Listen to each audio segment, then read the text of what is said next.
Okay, Wolf 190D back. Welcome back to the channel, guys. If you're following along with this particular video diary, nonetheless, the world is at peace again. January 1908, so the last war only took 2 years game time, roughly.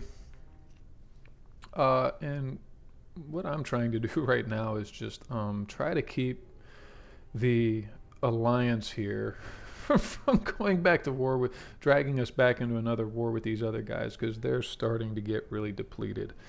Um, Spain, you can see they're pretty much completely decimated here. They've only got 16 battleships, and that's it in their entire fleet. They used to have a horde of cruisers and light cruisers and torpedo boats, but no battleships. So Japan completely decimated their navy. France got knocked back, but then again, they were the first one out of the war, so they've had some time to rebuild. And what I'm trying to do is stir up trouble with the United States. Why? Because it's a thing Germany does, maybe.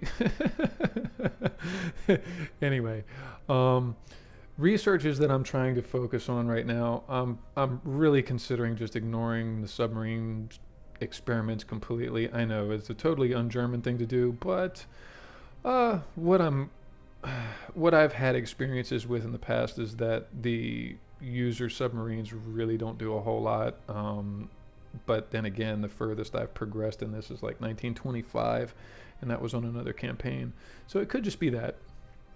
So what I'm focusing on of late, anyway, are I've gotten actual destroyer hulls now.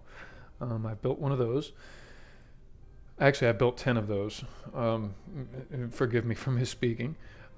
So what I'm trying to do is also get some other various techs, just while it's peacetime, crank out some technology, things like that. So anyway, I'm going to go ahead and end that turn.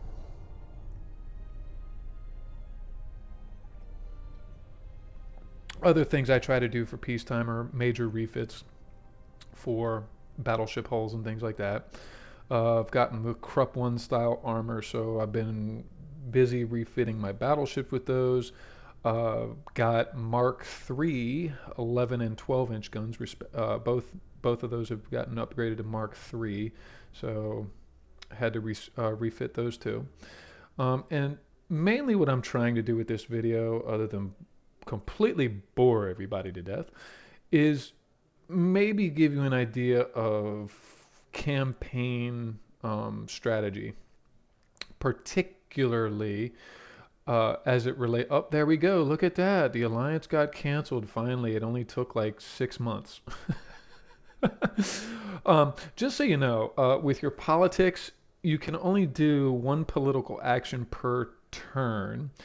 And what it seems like is particular actions you can only do every other turn. So if you're trying to start a war with two nations, you can increase tension between one nation per month, basically. Um, so 1 month, like right now, I might very well just go for broke and say, okay, I'm going to increase tensions with Austro-Hungary and the United States. So once the alliance gets canceled, that is. Oh, and here's an example of another thing I was hoping I would get a chance to show you.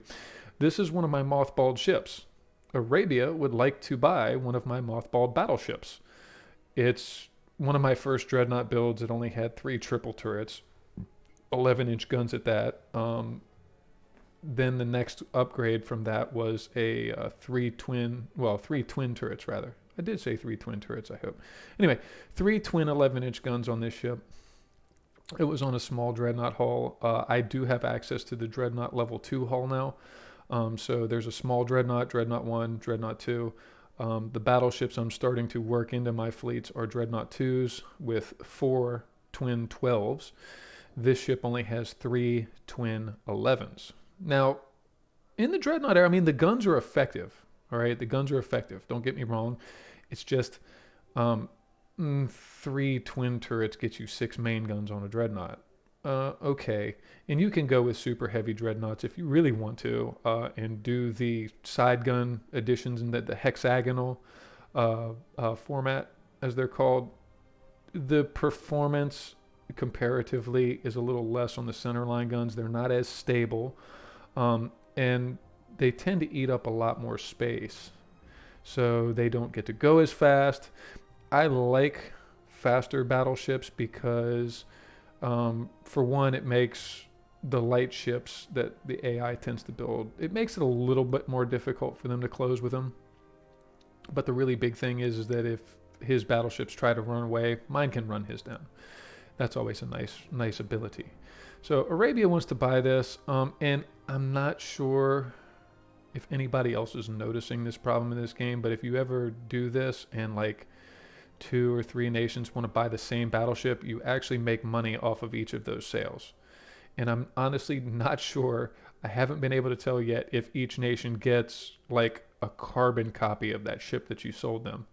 It's really weird. I've reported it, so to me, it's a little dishonest. But nonetheless, you could call it a crack in the game that allows you to make a lot of money. I mean, look, you're getting 10 million for this ship. That's enough to build two of my destroyer builds, actually. So, what are you going to do if you scrap it? You mothball it and scrap it. You don't get anything for it. You just get the crew back. Okay, well, now I get the crew back plus a little bit of money back for the build cost of the ship.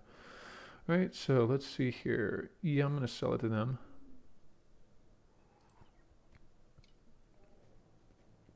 Ooh, did they patch that? Maybe. We'll see. We'll see. All right. So that's Austria-Hungary out of the alliance. I want the United. I really, and this is part of the political strategy in this game, is because you don't want to get ganged up on by the whole world. I don't know. The United States, it might work out for you if you're running a campaign as the United States, might work out for you. Not entirely sure. And it's not like I'm trying to go to war with the whole world. I just don't want my allied powers to get back into a fight with these guys that we've already been beating up on. It's getting kind of tiresome. It's really getting annoying at this point, actually, because they don't really have anything that can compete. So I don't want to go back to war with these guys. I'd like to try to keep the British Empire, and mainly because I feel bad for knocking them out early. That's why their technology level is very behind. And you'll notice actually, uh, this whole thing here was the British homeland. The whole British island was their thing. I managed to successfully invade Yarmouth from a naval invasion. Then I had land forces that advanced into Wales, and then all of a sudden the British Empire completely collapsed. And he recently came back up here in Liverpool, and while that last war was going on, they managed to move up into northeast England as well. So they've got three ports back, but still they're kind of they're pretty well. I don't really want to go to war with them. So I'm going to go ahead and once again, this is just going to also show you an example of how the politics things may or may not work out how you do. Because just because you say cancel alliance doesn't mean your government is going to cancel the alliance. The government might very well decide to ignore your proposition to get out of the alliance. No, we like strong friends. Well, at this point in this thing, I'd like to have some strong enemies. No insult to to the real countries around the world, but nonetheless. Um, oh, and that's another thing actually that I really need to pay attention to, because who is creating the most friction where? See, Britain is creating a lot of friction with France. China might spark something off with Japan or Spain again. So I have to try to get these alliances out of the way like ASAP. Um, because here's what happened the last time. I had managed to get rid of the United States, get rid of Austria-Hungary, and get rid of China. I managed to get all of them out of the alliance. got into another war, and then the very next month, because the people I was allied to was still allied to them, it pulled them all back into it. It's not what I wanted to happen at all. So that's a political rundown. Now I'm going to try to jaw less and work a little bit more here. As you can see, I've got destroyers now. I have actual destroyer classes. It's not just a large torpedo boat, even though this says destroyer. If you go to your hull views, oh wait, I don't want to do that. I wanted to go to new design. I can just go to new design and show you. Anyway, that's my destroyer hull. So you can see, oh wait, I don't have those anymore. They're obsolete. Torpedo boats are completely obsolete. So once you get to the destroyer one hull, your torpedo boats become obsolete. Now that's, a flat rate first destroyer hull for Germany. Historically, I think they would put torpedo tubes up in this section, and then fill out whatever they were going to do on any other side. I think the main tower typically went there, the funnels, and then the aft tower, and then they would put guns. What I did with mine, something a little different, and I found out it works pretty well because it saves this whole platform for weapon systems. I put the tower down in that, and I put the torpedo tubes on the end. Why? Better field of fire for one. So there is that.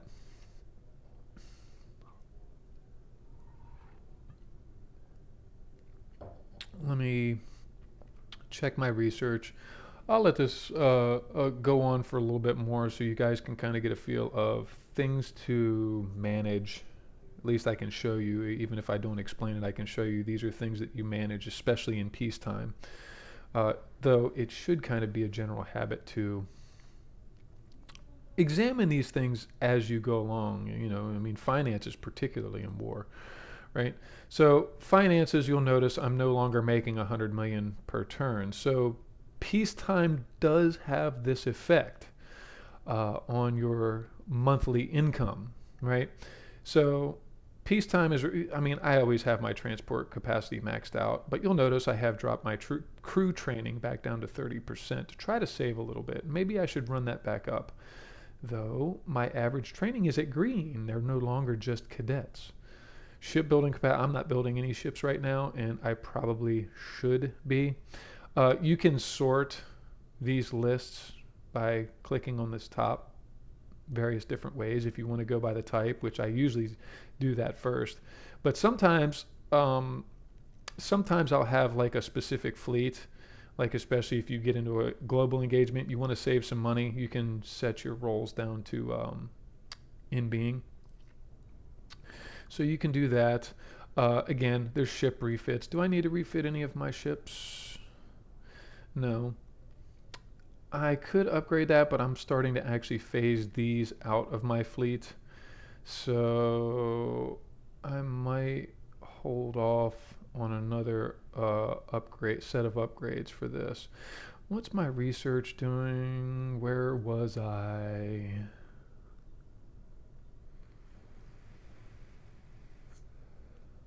Oh,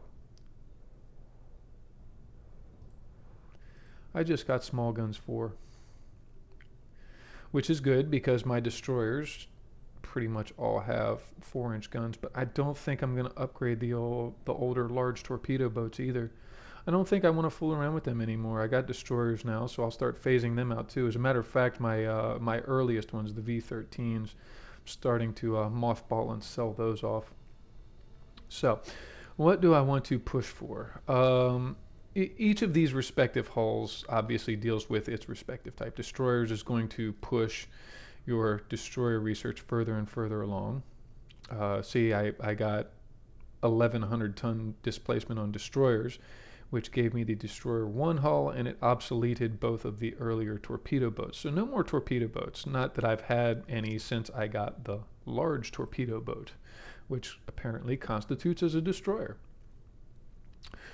And this is a good way to see what hulls you have and what hulls you're not going to be able to build anymore. I could push cruiser design. I could push special machinery. And see, my big gun tech is working its way up through Mark threes. I think the next one might be like Mark 114s or something like that. Offhand, I don't know the research lists. You probably could find that if you really wanted to. Gun layout is going to be important. As you can see, it gives you the barbette protection on your ship builds, but it also allows you to, and this is where you really want to work, especially as you start getting, if you start early like I did. This is going to allow you to superimpose your large guns. And you'll notice you get 6 large side guns, so you can basically build a brick of a ship.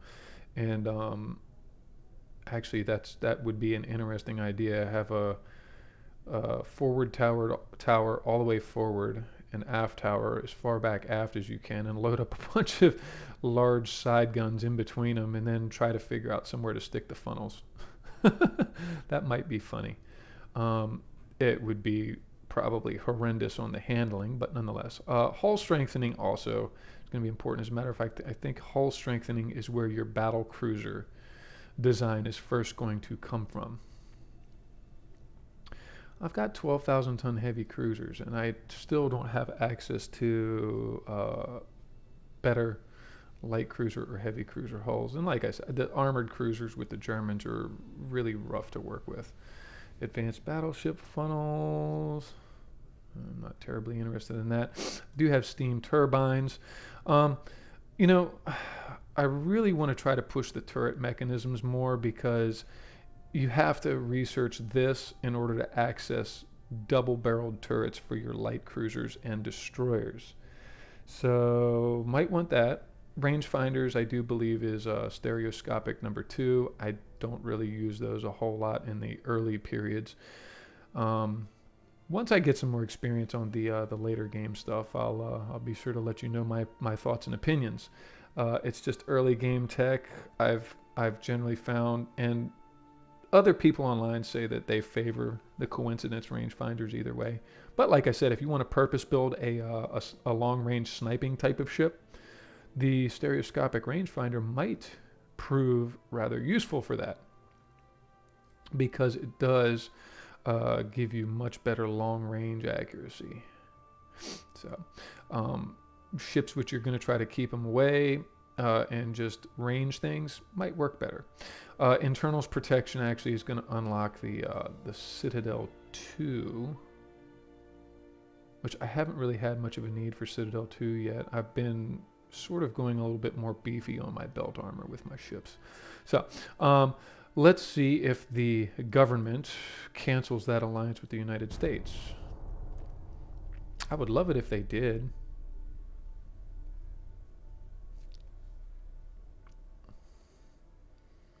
And then I could leave Britain and maybe Russia as my allies, and then just start to increase tension on some of these other guys. Why? Because I want to see what's going to happen.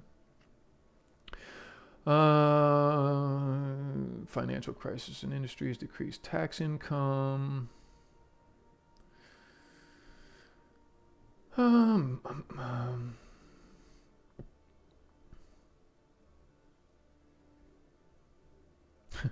You could do this. It really hurts your naval prestige, but at 1038.7, I don't think I'm worried about that. So I'm going to insult the ministers. Yes, cut down your own appetites and salaries. Y'all can go hungry since you want to mess with money. Huh? I don't know. Maybe I'm being too harsh. See, turret mechanisms, so casement gun barrels. So naval guns, casement guns. I don't recall. Oh, there we go. Hey, look at this. See, this thing might be out to prove me wrong. Like, it was literally like 6 months trying to get just Austria-Hungary. And that was the first of them. Scotland wants to buy the Rhineland. Yeah, Scotland can buy the Rhineland. Did they do a patch fix while I was away today? Huh. Yeah, and incidentally, I know my upload is later than usual, but that's okay. Wow. So they might very well have done some kind of a bug fix on the alliance thing, because it used to be a real pain to get out of these. who's the next nation in danger of really stirring something up with somebody else? Other than myself, of course. China, and that's kind of who I was eyeballing anyway, so let's go ahead and cancel the alliance with China. Research. I'm going to come off of turret mechanisms, and let me see here. Where do I want to put that? Oh, underwater protected deck 2. That would be the Citadel 2. Hey, look at that. Now it's 1 month away. All right. Boo, boo, boo, boo. Where are all my ships? I mean, you can tell the V-22D destroyers. I built a slew of those, and they are all over the world. They're still fairly decent though, so I'm gonna give them a little while yet in service. But the V2s, are the actual destroyers. And actually, thank you. That does remind me. I do want to go to the V2s. We're going to go to, and this will give you an better idea of how to actually refit ships. And again, you can do micro refits or you can do large refits. So you can see I got these guys going 35 knots. They're pretty fast. And this is a problem. So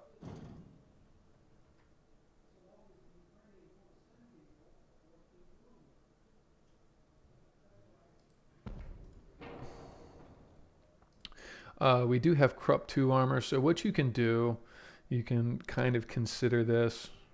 What do you want to do? I'm going to think on that. Anti-flood 2, reinforced bulkhead, double hulls. Okay. The upgraded destroyers, as you can see, have four 4-inch guns. I've lengthened them out to L34s. The torpedoes have had some upgrades, actually. You'll note that these torpedoes, instead of being 2 kilometers, are now at 3.3. So I think I got the 4-cylinder pneumatics after I had built these guys. So 3.3 kilometer range on fast torpedo tubes. They travel at 41.4 knots, so it'd have to be a really fast ship to outrun them. Usually, though, it's more of a matter of them outmaneuvering the torpedoes. We got improved radio telegraph, though. Next one you're gonna really want to start to get as you get into the 1910s is going to be the advanced radio telegraph, because that's going to give you the RDF. It'll give you this little indicator what direction the enemy ships are in. Basically, it's the predecessor to the radar. It'll ping the ships. Had to give a little bit to the foredeck to offset all of this back here. It's okay. It does what it does. But anyway, the big thing about that refit was, and it's kind of an annoying thing because you think, okay, if I put 4-inch guns on here, they're just going to automatically upgrade as the tech level increases. They don't.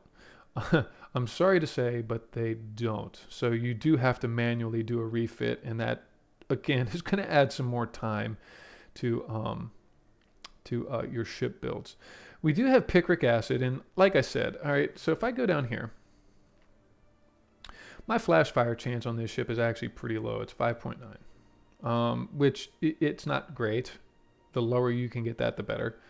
But the picric acid, you'll see, does a 50% on top of a 65% overall shell damage, right? So these 2-inch guns, they're doing 58 with the AP and 112 with the HE. The 4 inches are doing double that, basically, 224, right? So you'll notice the modifiers on there. The range is up. The HE range is up even more.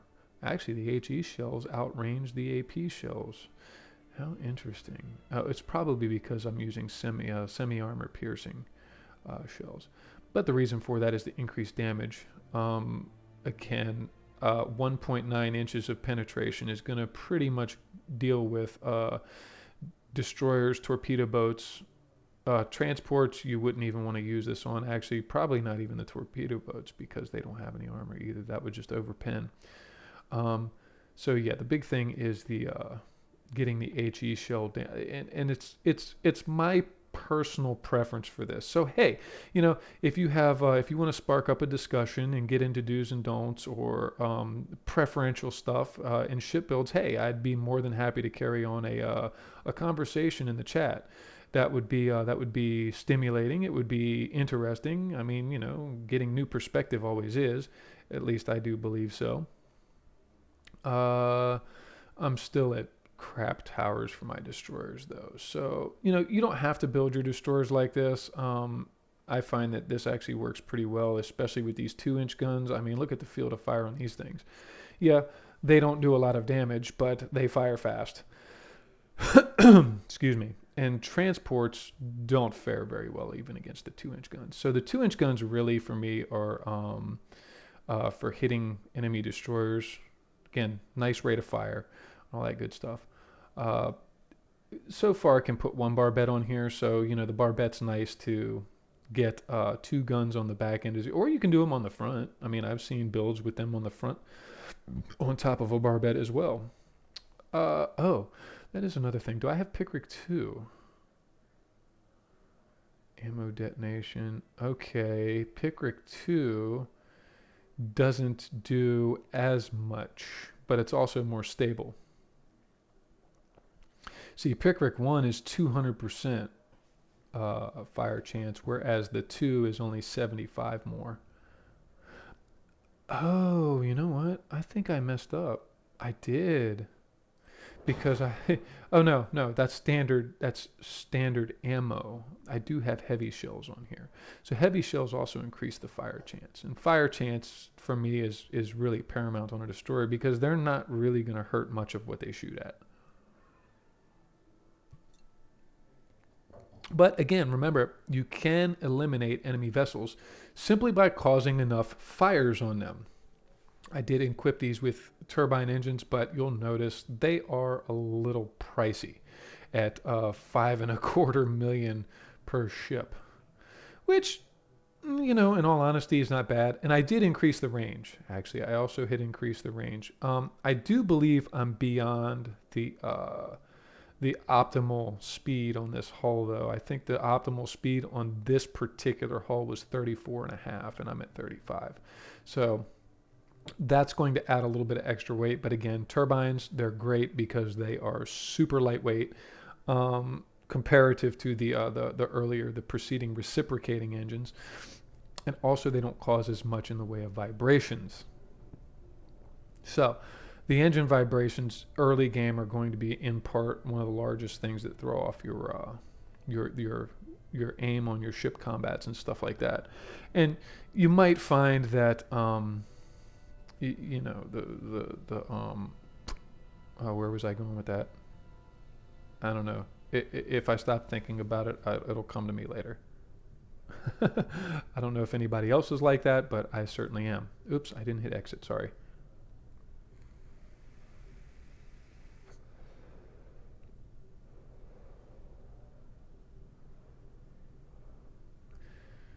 All right. I'll give it one more turn. In the meantime, some closing statements while we're waiting on this load screen. Hopefully you're finding some of this helpful if you're new to the game, or even if you're an old hand at the game. Maybe maybe a differing perspective in how to approach things, how to operate, etc. It's always good. I mean, I'm still watching other people's stuff on YouTube because I like other people's opinion. Sometimes it leads me to at least experiment with stuff that they do on my own, and hey, sometimes it works and sometimes it doesn't. But that's just it, is that it's going to depend on your play style too, right? Like I said, some people like the longer range setups on their ship. Okay, that's all well and good. You want to hang back and drop plunging fire on ships. That's that's fine. At least at this tech level in that game, and that's something that I'm having a hard time finding, are videos and relevant information to the pre-dreadnought, through World War One type of time period. I'm not finding that too much for this particular game, and maybe it's because nobody. It's like we got Ultimate Admiral Dreadnoughts because we want to run pre-dreadnoughts.